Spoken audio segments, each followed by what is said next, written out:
Mon beau-frère a essayé d'emménager dans ma cabane héritée au bord du lac sans permission, même après que je lui ai dit non. Quand je suis venu passer un week-end tranquille, j'ai trouvé un camion de déménagement à l'entrée et sa copine enceinte en train d'installer la chambre du bébé dans ma maison. Je m'appelle Bro Evans, j'ai 29 ans, et j'ai hérité de la cabane de mon grand-père au bord du lac il y a 6 mois. C'était censé être mon refuge, mon échappatoire à une carrière stressante dans le marketing en ville. Ce vendredi-là, tout ce que je voulais, c'était un week-end calme, seul. Mais au lieu de ça, quand j'ai pris le dernier virage du chemin d'accès à Pinelin, mon cœur s'est arrêté. Il y avait là un camion de déménagement, des cartons éparpillés sur la pelouse. Et à travers la fenêtre, j'ai vu une femme enceinte accrocher des décorations pour bébé dans ma maison. Avant de continuer avec ce cauchemar, dites-moi dans les commentaires d'où vous regardez. Appuyez sur le bouton j'aime et abonnez-vous pour me suivre dans ce drame familial de fou. Croyez-moi, vous voudrez savoir comment ça se termine.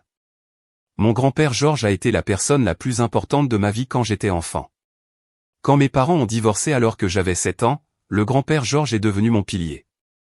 Chaque été, de mes 8 ans jusqu'à la fin de l'université, j'ai passé 3 semaines dans sa cabane au bord du lac, dans le nord du Michigan. Ce sont ces souvenirs qui m'ont construit. La cabane elle-même n'était pas luxueuse, une structure en bois avec 2 chambres, une cheminée en pierre, un porche tout autour et un quai privé sur Crystal Lake. Mais ce qui la rendait spéciale, c'était tout ce que le grand-père Georges m'y avait appris. Comment mettre un appât sur un hameçon et nettoyer un poisson? Comment reconnaître les chants des oiseaux au lever du jour? Comment ramer à contre-courant en canoë? Comment faire un feu qui dure toute la nuit? Cet endroit a une âme, Brocky, me disait-il, utilisant mon surnom d'enfance. Pas le genre d'âme pour des histoires de fantômes, mais du genre à forger le caractère. Le genre qui reste avec toi. On s'asseyait sur le quai au coucher du soleil, les pieds dans l'eau fraîche, en mangeant des glaces maison et en parlant de la vie. En grandissant, nos discussions sont passées de simples histoires à des discussions profondes sur mes rêves, mes peurs, et mes ambitions. Quand j'ai eu des crises d'angoisse au lycée, c'est à la cabane que j'ai appris la méditation avec lui. Quand je doutais de mes choix professionnels à l'université, c'est sur ce quai qu'il m'a aidé à tracer ma voie. La cabane représentait bien plus qu'une propriété, c'était de l'amour inconditionnel et de la sagesse. Quand le grand-père Georges a été diagnostiqué avec une insuffisance cardiaque congestive il y a 3 ans, toute la famille s'est réunie autour de lui. Ma sœur Amanda lui rendait souvent visite avec son mari Jason. Mes parents, même divorcés, prenaient du temps pour l'accompagner à ses rendez-vous médicaux. Mais c'est moi qui ai déménagé temporairement chez lui à Ann Arbor pour m'occuper de lui tous les jours pendant sa dernière année. Pendant ce temps-là, Hasson, mon beau-frère, a commencé à faire des allusions sur la cabane. Georges adore ce vieux coin, disait-il l'air de rien. Amanda et moi, on a toujours rêvé d'élever nos enfants dans un endroit comme ça, loin de la ville, tu sais. Je ne répondais jamais à ces remarques. Ma priorité, c'était que le grand-père se sente bien, pas de parler d'héritage. 2 mois avant sa mort, le grand-père Georges a mis à jour son testament avec son avocate, Patricia. Puis il a réuni la famille dans le salon. J'ai pris mes décisions avec un esprit clair et un cœur en paix, a-t-il annoncé. Sa voix était plus faible, mais ses yeux bleus étaient toujours aussi vifs. La maison d'Ann Arbor sera vendue et l'argent sera partagé également entre vous tous. Mes investissements aussi seront répartis de la même manière. Puis il m'a regardé directement. Brack, la cabane est pour toi. Tu es celui qui a toujours compris ce que ce lieu représente. Je sais que tu en respecteras l'esprit. La pièce est devenue silencieuse. Je me souviens m'être senti submergé par l'émotion, avec une gratitude mêlée à la douleur de savoir qu'il allait bientôt partir. Amanda m'a pris dans ses bras et m'a chuchoté, il a pris la bonne décision. Tu aimes cet endroit plus que nous tous. Mais la réaction de Hasson a été différente. Ses félicitations sonnaient faux, son sourire était forcé. Plus tard, dans la cuisine, je l'ai entendu dire à Amanda. Ça aurait dû être à nous. C'est nous qui voulons fonder une famille.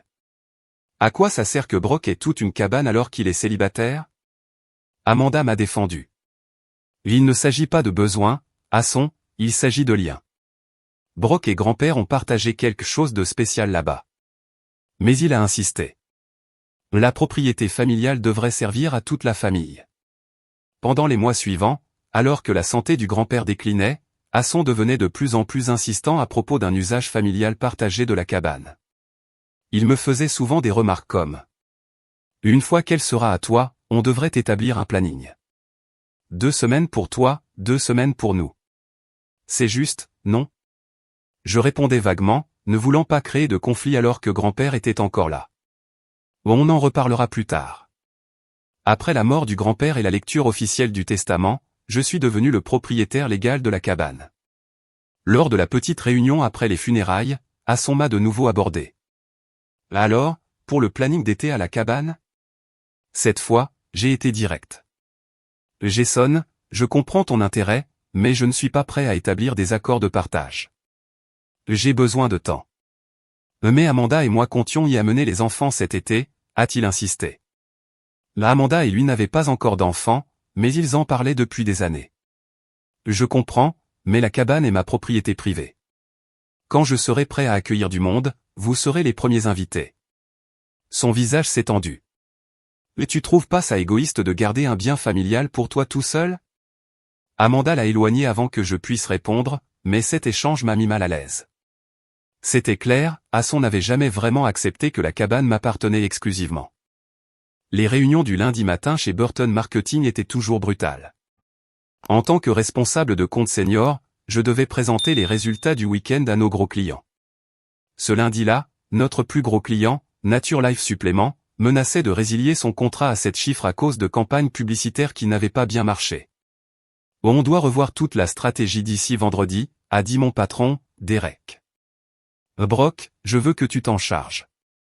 Peu importe ce que ça demande. Ça voulait dire des journées de 14 heures devant moi. Le mercredi, mon niveau de stress était au maximum. Ce soir-là, mon téléphone a sonné. C'était Amanda. « Salut frérot », dit-elle d'un ton inhabituellement calme. « Tu as 1 minute pour parler ?» Je tenais mon téléphone coincé entre l'épaule et l'oreille pendant que je continuais à taper sur mon clavier. « Pour toi, toujours. » « Qu'est-ce qu'il y a ? » « Jason et moi, on s'est séparés il y a 3 semaines, dit-elle. « Je suis chez maman pour l'instant. » Mes doigts se sont figés au-dessus du clavier. « Quoi ? Pourquoi tu ne me l'as pas dit avant ?» Amanda a soupiré. « C'est compliqué et humiliant. Hasson voit quelqu'un d'autre, une femme de son bureau.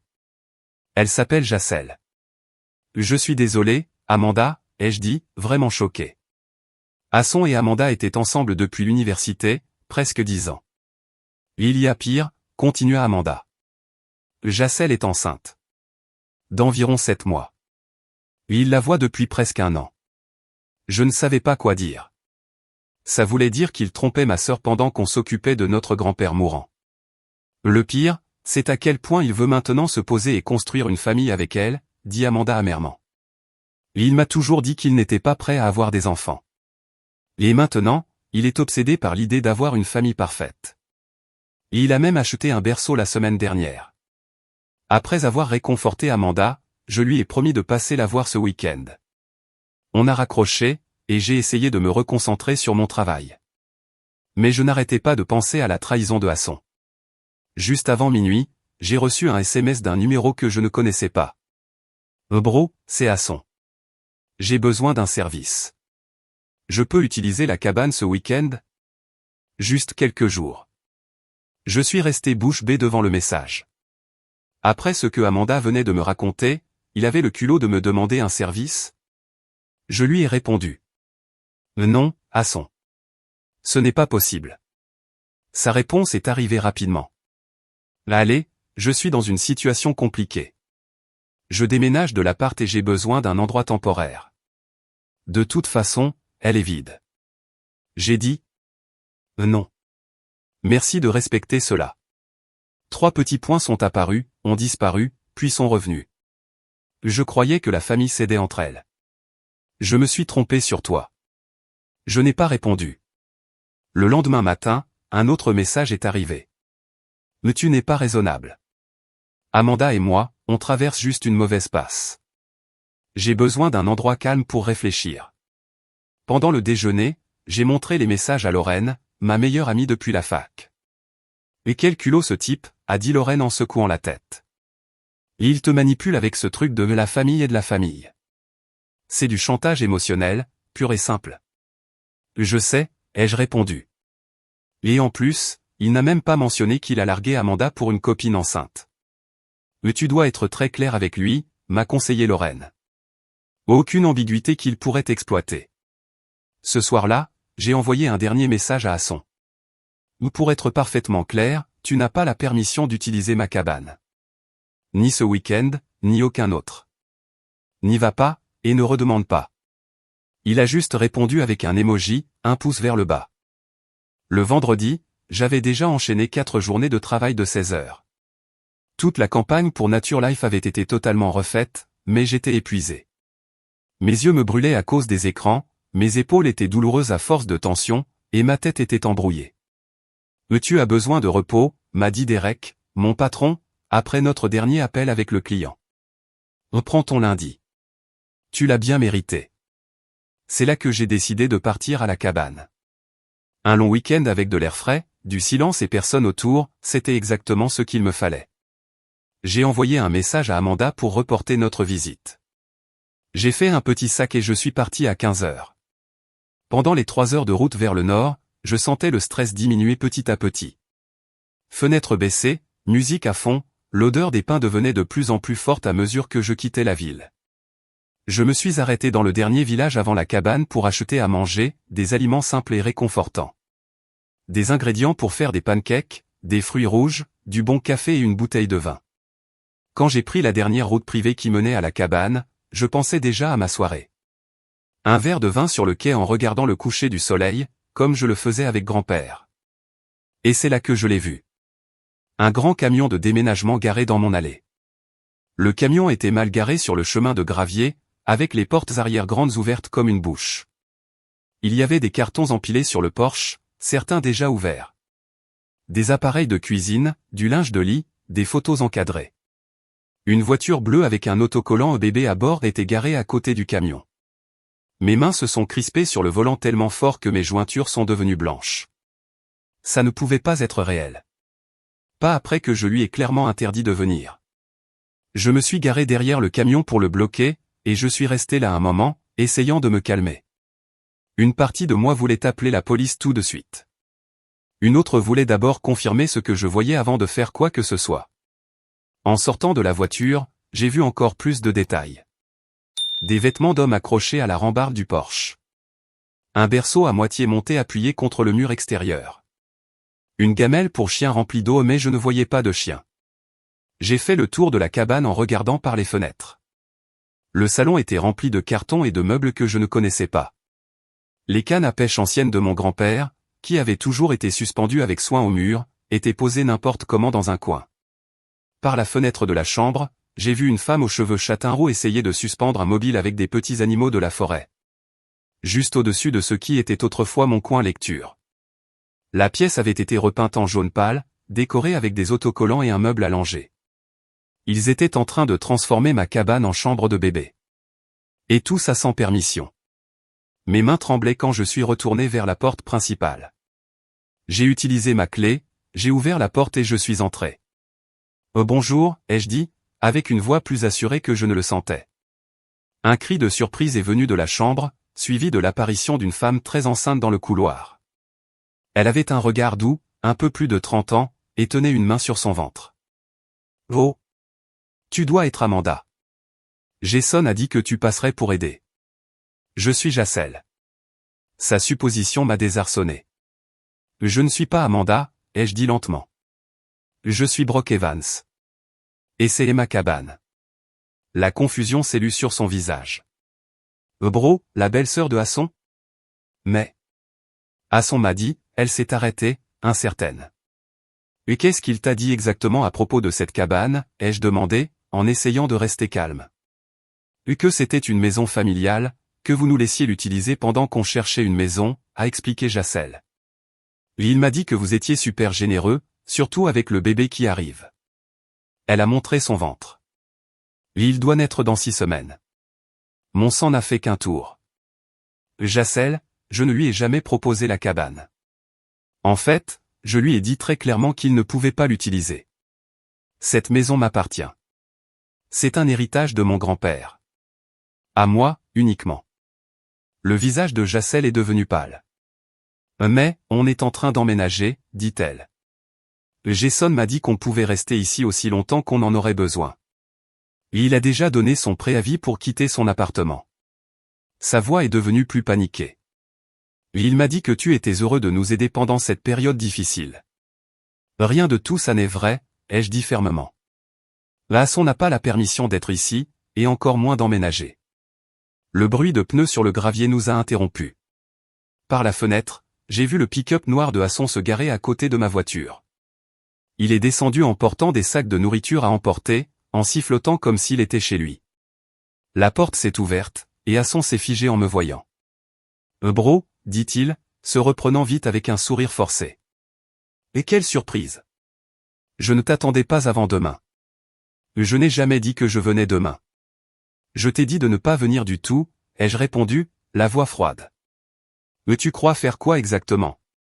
Hasson a posé la nourriture et levé les mains comme pour calmer la situation.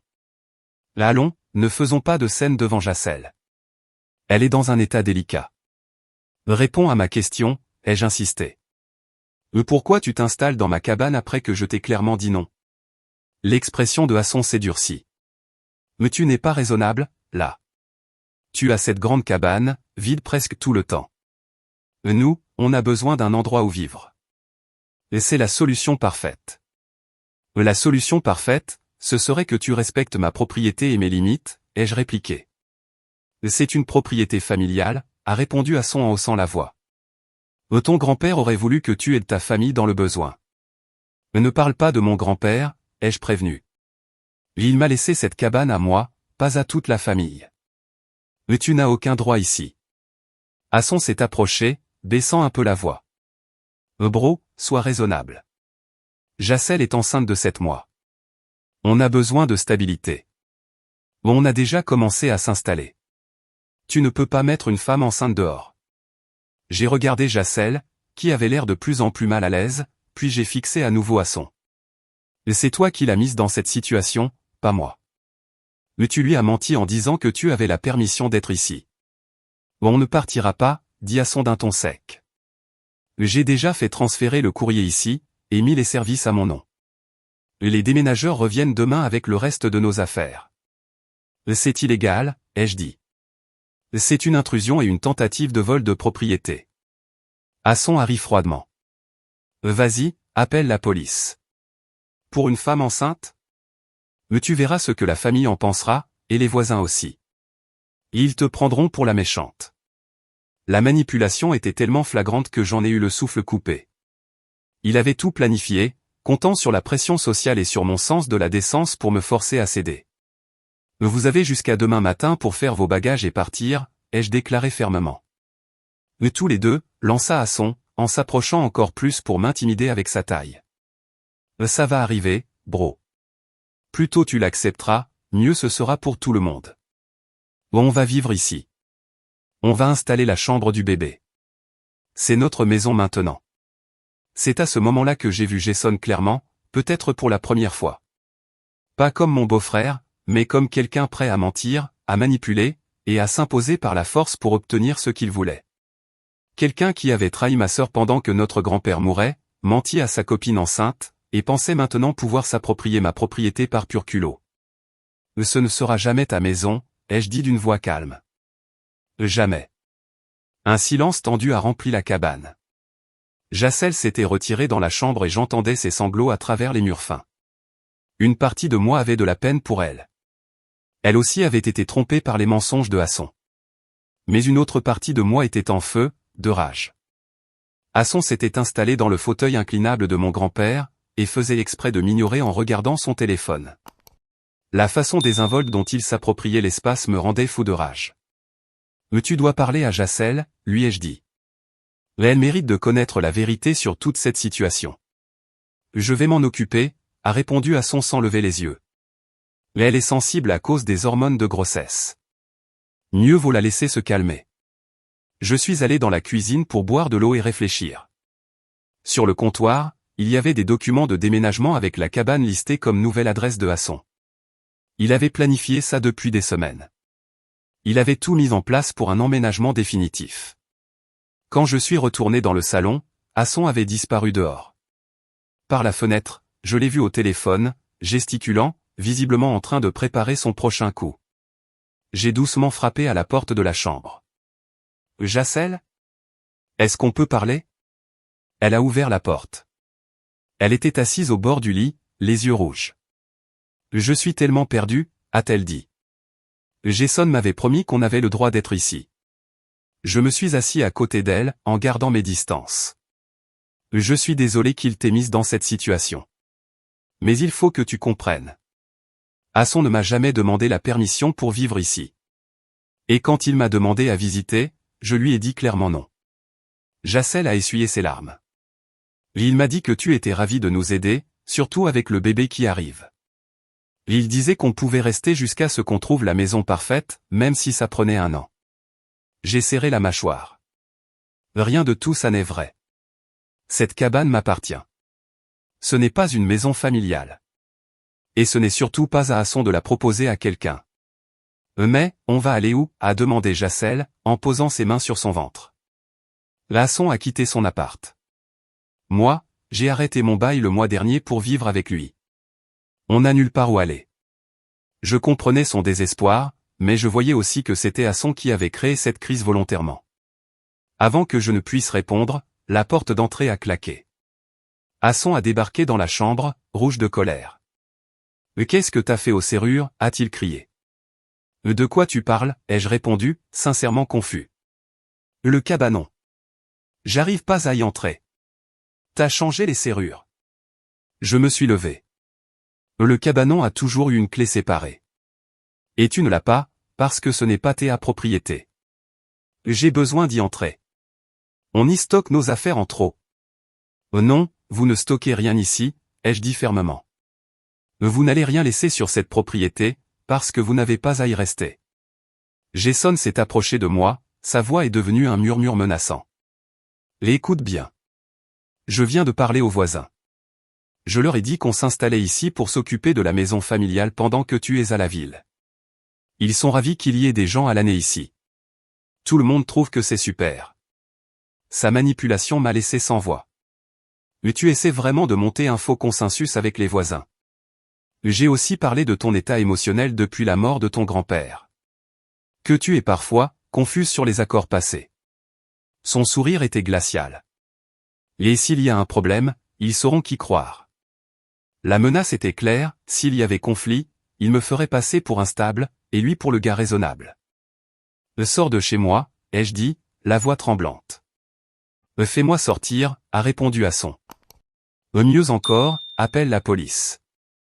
Je leur montrerai le courrier que j'ai fait rediriger ici, les services que j'ai mis à mon nom. Et je leur parlerai de notre soi-disant accord verbal auquel tu veux maintenant te dérober. Et puis, je ferai pleurer la pauvre Jacelle enceinte, en disant que tu veux la mettre à la rue. Jacelle a levé la tête, surprise. Jason, qu'est-ce que tu racontes? Il ne l'a même pas regardé. Accepte-le, Brooke. Le mieux que tu puisses faire, c'est de t'habituer à cette situation. On reste ici. Au moins 1 an. Et peut-être plus, si on s'y plaît. À cet instant, quelque chose s'est brisé en moi. Cette cabane était l'héritage de mon grand-père. Pas le tien. Je ne me laisserai pas intimider ni manipuler pour abandonner ce qui m'appartient. Le visage de Hasson s'est assombri. Alors les choses vont devenir très désagréables pour tout le monde. J'ai attrapé mon sac et les clés de ma voiture. J'ai besoin de prendre l'air. Dehors, je me suis assise dans ma voiture, les mains tremblaient trop pour mettre la clé dans le contact. Des larmes de frustration coulaient sur mon visage. Comment ce qui devait être un simple week-end tranquille était-il devenu un cauchemar pareil? J'ai appelé Lorraine. Mais qu'est-ce qu'il a fait? A-t-elle crié après que je lui ai tout raconté. Ce n'est pas juste un dépassement de limite, bro. C'est un délit. Il a tout planifié pour te piéger. Je sais, ai-je dit. Il me fait passer pour la méchante si je reste ferme. Documente tout, m'a conseillé Lorraine. Prends des photos d'eux sur place sans permission. Enregistre les conversations, si c'est légal dans ton état. Appelle un avocat dès demain matin. Et ce soir? Je ne peux pas rester ici avec lui. Mais je ne peux pas non plus les laisser seuls dans la cabane? Il y a un hôtel pas loin?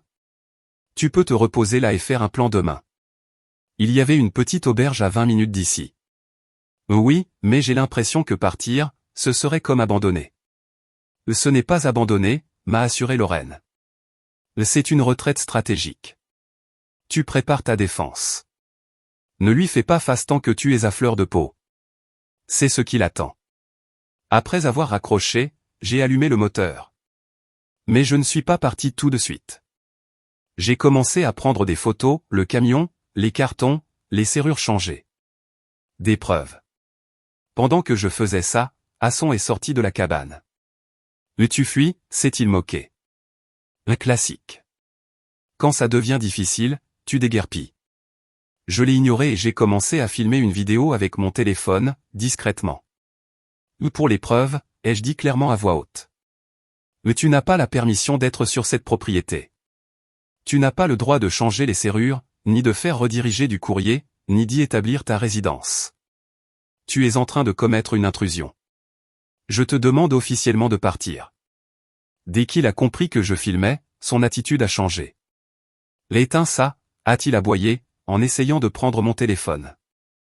J'ai reculé.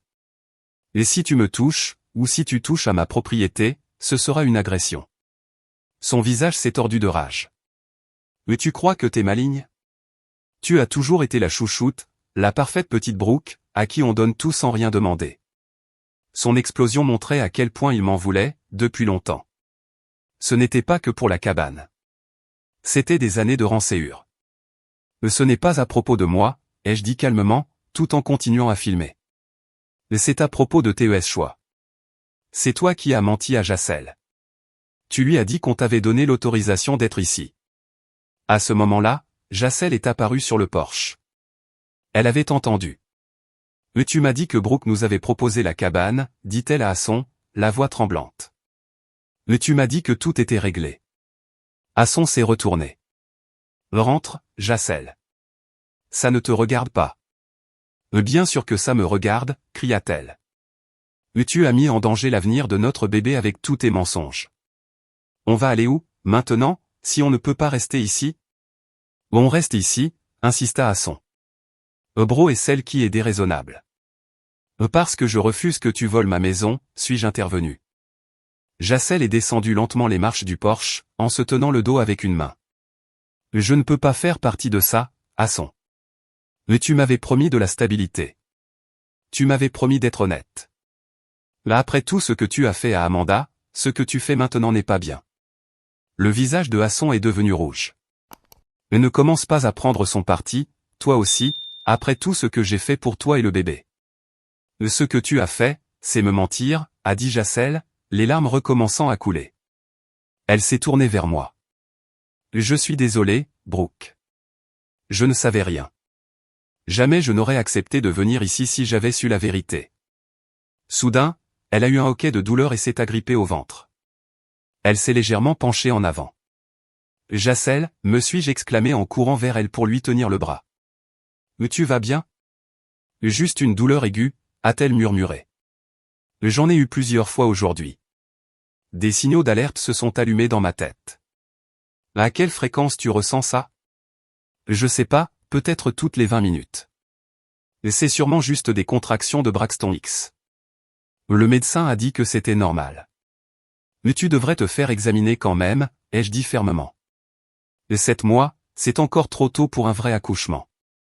Hasson était figé, paralysé par la situation, ou peut-être par l'effondrement de tous ses plans.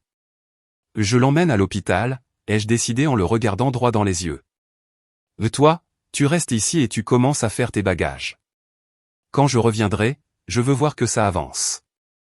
J'ai aidé Jacelle à monter dans ma voiture pendant que Hasson restait debout dans l'allée, impuissant. À ce moment-là, j'ai compris qu'on avait atteint le point de rupture. Il n'y aurait plus de retour possible. L'hôpital le plus proche était à 45 minutes, à Carson City. Pendant le trajet, Jacelle a appelé son obstétricien. Il lui a conseillé de se faire examiner par précaution. Mais il a dit que des contractions de Braxton X à cause du stress, c'était fréquent. Je me sens tellement honteuse, a dit Jacelle après avoir raccroché. Je n'avais aucune idée que Hasson mentait à propos de la cabane. Ce n'est pas ta faute, ai-je dit en gardant les yeux sur la route sinueuse. Hasson est manipulateur. Il nous a menti à toutes les deux. Jacelle a regardé par la fenêtre. Et il fait ça de plus en plus, ces derniers temps. Me dire une chose, et ensuite j'apprends que c'est faux. Mais comme quoi, ai-je demandé, curieuse d'en savoir plus sur celui qui avait été marié à ma sœur pendant presque 10 ans. Il m'a dit que lui et Amanda étaient séparés depuis 6 mois quand on a commencé à se voir. Mais en fait, ça faisait à peine 2 semaines. Il m'avait dit aussi qu'il lui avait parlé de moi.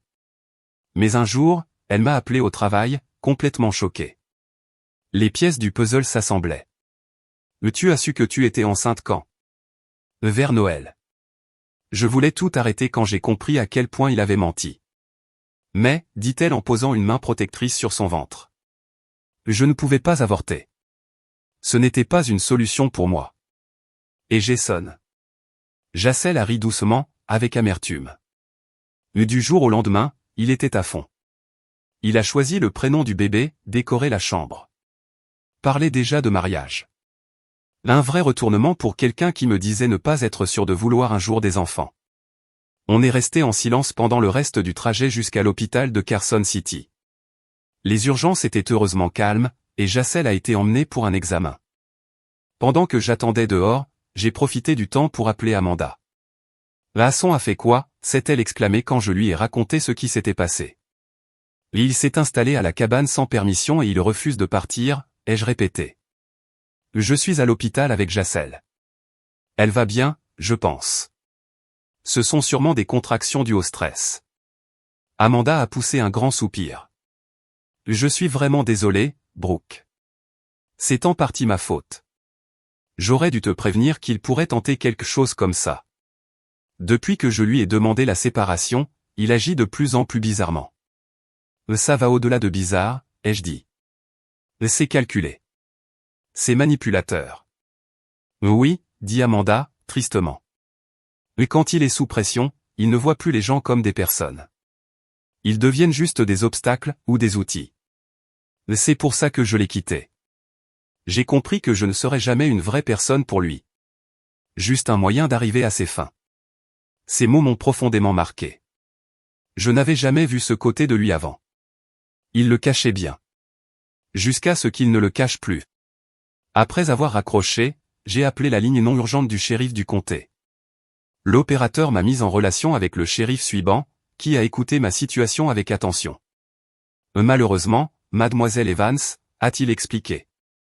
C'est une zone un peu floue. S'il a établi un genre de résidence, même frauduleusement, ça devient une affaire civile.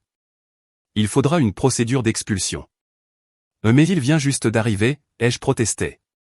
Et j'ai des preuves que je lui ai refusé l'accès. Dans ce cas, dit Suiban, on peut le traiter comme un cas d'intrusion. Je peux envoyer un adjoint vous accompagner à la propriété et faire en sorte qu'il parte sans problème. Un soulagement immense m'a envahi. Merci. On est à l'hôpital maintenant, mais on devrait revenir dans 2 heures environ. Je vais envoyer l'adjoint Rodriguez vous retrouver là-bas à 18 heures, dit-il. Et mademoiselle Evans, documentez tout. Prenez des photos, des vidéos, gardez tous les messages. Si ça va au tribunal, vous aurez besoin de preuves. Jacelle est sortie de la salle d'examen. Elle avait l'air fatiguée, mais soulagée. Fausse alerte, a-t-elle confirmé. Le médecin dit que c'est juste du stress et un peu de déshydratation. Mais je dois me reposer et éviter le stress les prochains jours. J'ai hoché la tête, déjà en train de réfléchir à un plan. Je vais te réserver une chambre d'hôtel pour ce soir. Demain, on verra comment t'aider. Je peux pas me permettre un hôtel, dit Jacelle, inquiète. Je suis en arrêt maladie sans solde depuis 3 semaines à cause de douleurs au dos. Je m'en occupe, l'ai-je rassuré. Ce n'est pas ton bazar à réparer. Sur le chemin du retour, je lui ai parlé de ma conversation avec le shérif. Jacelle a accepté d'aller directement à l'hôtel pendant que je retournais à la cabane avec l'adjoint. L'auberge Holiday avait une chambre disponible. J'ai payé 3 nuits d'avance, donné mon numéro à Jacelle et promis de venir la voir le lendemain. Merci, dit-elle sincèrement pendant que je partais. Mais tu aurais toutes les raisons de me détester. Et à la place, tu m'aides. Je ne te déteste pas, Jacelle. Tu es autant victime de la manipulation de Hasson que n'importe qui. Quand l'adjoint Rodriguez et moi sommes arrivés à la cabane à 18 heures, la scène était encore pire que ce que j'imaginais. La porte d'entrée était grande ouverte. À l'intérieur, les meubles étaient renversés. Et plusieurs photos encadrées de mon grand-père étaient cassées par terre. On dirait que quelqu'un a fait une crise, a dit Rodriguez, en posant instinctivement la main sur son arme dans son étui. On a trouvé Hasson dans l'arrière-cour, en train de brûler des papiers dans le feu de camp. Quand il a vu l'adjoint, son visage a alterné entre défi et panique. Hasson Taylor l'a appelé Rodriguez. Je suis l'adjoint Rodriguez du bureau du shérif du comté. Nous avons reçu une plainte pour intrusion sur une propriété privée. Hasson s'est redressé avec un air faussement choqué. Il doit y avoir une erreur, agent. C'est une propriété familiale. J'ai tout à fait le droit d'être ici. Je me suis avancé avec un dossier à la main. J'ai ici l'acte de propriété et le testament de mon grand-père.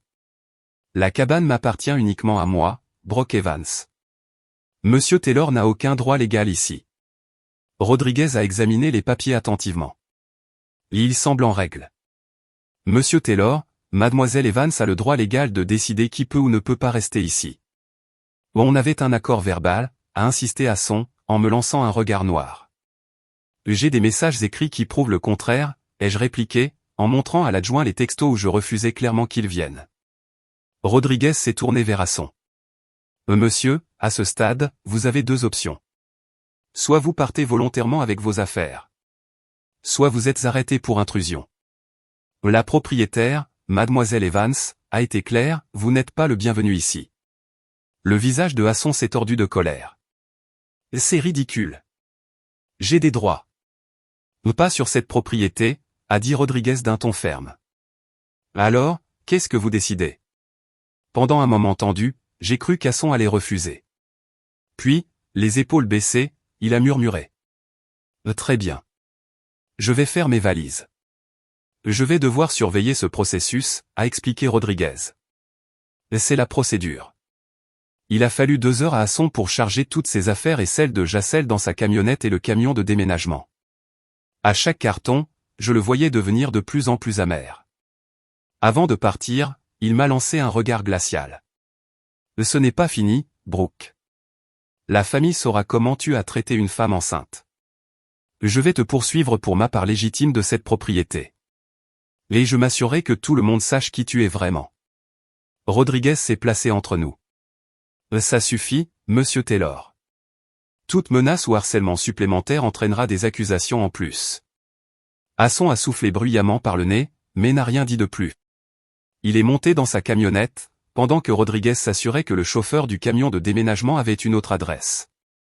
Quand les véhicules ont disparu au bout de l'allée, je me suis senti soulagé comme si une vague physique m'envahissait. Rodriguez m'a tendu sa carte. L'a appelé immédiatement s'il revient. Et je vous conseille fortement de changer les serrures cette nuit.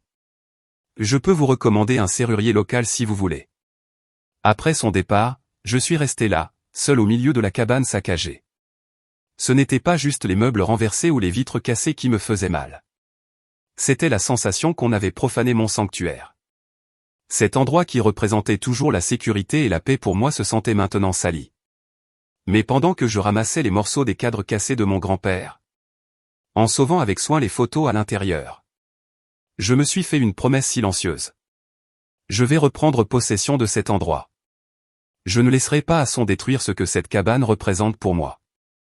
J'ai appelé le serrurier que Rodriguez m'avait recommandé. Il est arrivé en moins d'une heure et a remplacé toutes les serrures extérieures de la cabane.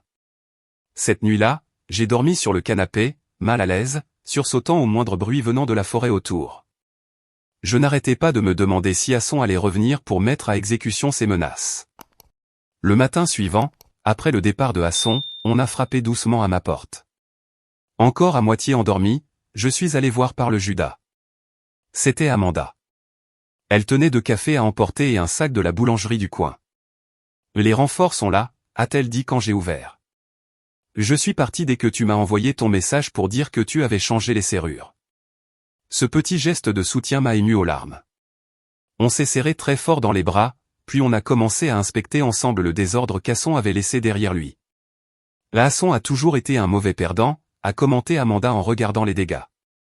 Mais là, il a touché le fond, même pour lui.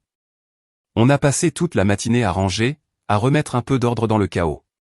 Pendant qu'on lavait les vitres cassées des cadres, Amanda m'a parlé de la dégradation de son mariage au cours de la dernière année.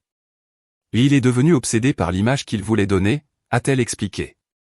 La bonne maison, la bonne voiture, les bonnes relations. Et quand je n'ai pas réussi à tomber enceinte après 2 ans d'essai, il a commencé à me blâmer. Et il disait que je lui refusais le package complet et qu'il méritait. Mais c'est horrible, ai-je dit en arrêtant de balayer. Pourquoi tu ne m'en as jamais parlé? Amanda a haussé les épaules. C'était humiliant. Et puis, un jour, j'ai trouvé des messages entre lui et Jacelle sur son téléphone. Ce qu'il disait de moi. Elle n'a pas pu finir, retenant ses larmes. Mais tu mérites bien mieux, lui ai-je dit avec conviction. Jacelle aussi, a répondu Amanda, ce qui m'a surprise. Elle est jeune et influençable.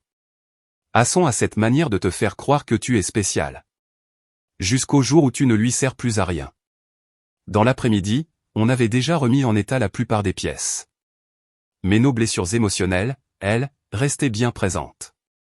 J'ai appelé Jacelle pour prendre de ses nouvelles. Elle était soulagée, elle se reposait bien à l'hôtel.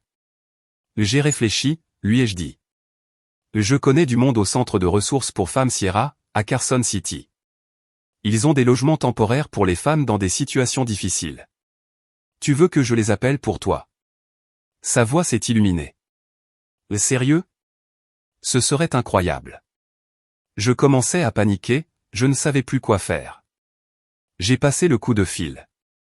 Et dès le soir, Jacelle avait un rendez-vous pour une admission le lundi suivant. Ce n'était pas une solution permanente, mais au moins, elle aurait un endroit sûr et stable pour réfléchir à la suite. Ce soir-là, Amanda et moi nous sommes assises sur le quai. Les pieds dans l'eau fraîche, comme je le faisais avec grand-père Georges. Le coucher du soleil colorait le lac d'orange et de rose. Un contraste magnifique avec la laideur des derniers jours. Mais tu crois qu'Hasson va vraiment continuer à nous faire des problèmes, a demandé Amanda. J'ai soupiré. Probablement. Il est blessé, et il veut se venger. Mais j'ai parlé à un avocat. Ma propriété est solide. Il ne pourra rien faire. Papa et maman sont de ton côté, m'a assuré Amanda. Je leur ai tout raconté. Ils sont horrifiés par ce qu'il a fait. Le lendemain, Amanda a fait une découverte inattendue. En nettoyant la chambre où Hasson et Jacelle avaient brièvement dormi, elle a trouvé une pile de factures cachées dans un tiroir de la commode. Il y avait des relevés de cartes de crédit au plafond. Un avis de saisie d'un bien locatif dont je ne savais même pas qu'Hasson était propriétaire. Et une lettre de mise en demeure d'un prêteur à taux très élevé. Il est ruiné, ai-je dit en lui montrant les papiers. C'est pour ça qu'il voulait tellement la cabane. C'était son plan de secours. Amanda a feuilleté les papiers en silence. Ça explique beaucoup de choses, a-t-elle dit. Son soudain intérêt pour la propriété familiale. Sa pression pour qu'on le laisse emménager gratuitement. J'ai eu comme une révélation. Ce n'était pas seulement de la prétention. Il était désespéré financièrement. Ça n'excusait pas ses actes. Mais ça expliquait pourquoi il avait réagi avec autant d'agressivité. Les jours suivants, on a repris une routine dans la cabane. Amanda a décidé de rester une semaine, elle faisait du télétravail. Moi aussi. On faisait des pauses pour nager dans le lac. Se promener sur les sentiers. Et retrouver notre complicité de sœurs. Je suis aussi allé voir Jacelle au centre pour femmes. Je lui ai apporté ses dernières affaires. Et je l'ai aidé à se repérer parmi les aides disponibles pour les mamans célibataires. Malgré tout ce qui s'était passé, une amitié commençait doucement à se créer entre nous. Hasson continue de m'appeler, m'a-t-elle confié un jour en visite. Un coup il s'excuse, un coup il m'accuse. La conseillère ici dit que c'est typique d'un manipulateur. Mais tu lui réponds, ai-je demandé. Jacelle a secoué la tête. Non. Je me concentre sur mon bébé et sur ma stabilité. Je ne peux pas avoir ce genre de chaos autour de moi. J'ai été impressionné par sa force. Enceinte, sans logement, le cœur brisé. Elle faisait des choix sains et courageux. 10 jours après la confrontation, j'ai reçu une lettre recommandée d'un avocat représentant Hasson. Il prétendait avoir établi une résidence dans la cabane. et exiger une compensation pour son expulsion illégale. Mon propre avocat a répondu avec notre dossier complet. Les SMS où je refusais l'accès. Le témoignage de l'adjoint Rodriguez. Et l'acte de propriété à mon nom seul. On n'a plus jamais eu de nouvelles de l'avocat d'Asson. 3 semaines plus tard, j'ai trouvé un trésor inattendu du grand-père Georges. En rangeant son vieux bureau, je suis tombé sur un journal intime en cuir que je n'avais jamais vu. À l'intérieur, il y avait des réflexions datées sur la famille, la propriété et l'héritage.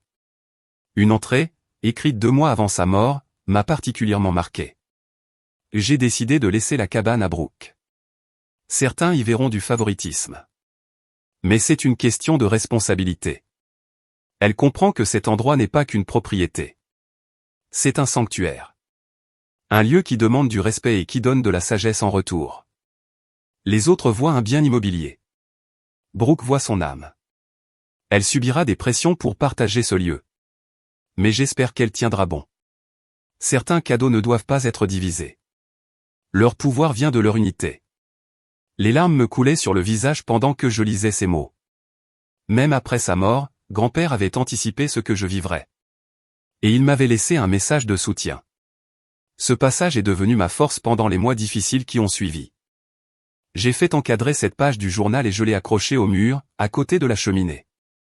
C'était un rappel de la sagesse de mon grand-père et de tous les efforts que j'avais dû faire pour poser mes limites. J'ai aussi pris des mesures concrètes pour protéger la cabane. J'ai installé des caméras de sécurité à toutes les entrées. J'ai rédigé un contrat officiel pour toute demande d'utilisation de la cabane par la famille. Avec des règles et des durées bien définies. Les limites du terrain ont été mesurées et marquées de manière officielle. Ce n'était pas de la paranoïa. C'était une manière d'établir des règles claires. Et de respecter ce que grand-père m'avait confié. Petit à petit, la cabane a retrouvé son calme. La pièce qui avait été transformée en chambre de bébé est redevenue un coin lecture. Puis finalement, j'en ai fait un petit bureau, ce qui m'a permis de travailler à distance. Je pouvais rester à la cabane plusieurs semaines d'affilée. Et plus seulement les week-ends. Au bout de 3 mois, la douleur émotionnelle avait commencé à guérir. La cabane ne me semblait plus souillée par l'intrusion de Asson. Au contraire, elle paraissait renforcée par les limites que j'avais dû poser pour la protéger. Un soir, je me suis assise sur le quai, en regardant les lucioles danser au-dessus du lac sombre. Et là, j'ai compris quelque chose d'important. En défendant mon héritage. J'avais aussi hérité de la force de mon grand-père. Sa capacité à dire non quand il le fallait. Sa sagesse pour comprendre que la bonté ne veut pas dire tout accepter. Cette prise de conscience a complété mon processus de guérison. La cabane était plus que jamais mon sanctuaire. Pas parce qu'elle n'avait pas été envahie. Mais parce que j'avais lutté pour la récupérer. Je l'avais défendue. Et maintenant, elle m'appartenait encore plus profondément qu'avant. 3 mois après ce que ma sœur et moi appelons désormais l'invasion, la vie avait trouvé un nouvel équilibre. Les menaces judiciaires de Asson avaient disparu dès que son avocat avait compris à quel point mon dossier de propriété était solide. Ma relation avec Amanda était plus forte que jamais. Nous avions traversé une épreuve ensemble. Et appris à poser des limites claires face à Asson. Jacelle, de son côté, avait trouvé une certaine stabilité au centre pour femmes. Elle avait même décroché un petit travail à distance. Adapté à sa grossesse, et plus tard, à l'arrivée du bébé. Quand le petit Noah est né, 6 semaines après la confrontation à la cabane. Je suis allé les voir à l'hôpital. J'avais apporté une peluche en forme de poisson, comme ceux qui nageaient à Crystal Lake. La tante Brooke est là, a dit Jacelle au bébé. Me surprenant avec ce surnom. Tante, ai-je demandé doucement. Tu as été plus une famille pour nous que le vrai père de Noah, a expliqué Jacelle. Jason ne m'a même pas appelé pour savoir si le bébé était né. À ce moment-là, tout est devenu clair. La famille ne se résume pas au sang ou au mariage.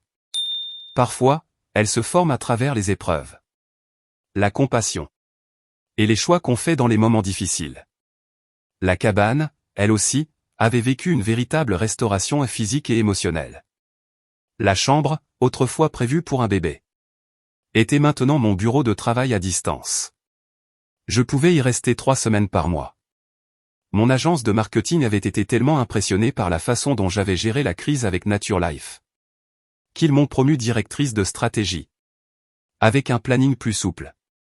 Même mes parents ont enfin visité la cabane. Leur première fois depuis la mort de grand-père Georges. Ils avaient apporté sa canne à pêche préférée. Celle qu'Asson avait cassée pendant sa crise. Et qui avait maintenant été réparée par un artisan. Ton grand-père serait fier, a dit mon père sur le quai. Pas seulement de la façon dont tu as entretenu l'endroit, mais surtout de comment tu l'as défendu. Maman a hoché la tête. Et il faut du courage pour poser des limites. Surtout avec la famille. Georges savait que tu avais cette force. La dynamique familiale avait changé pour toujours.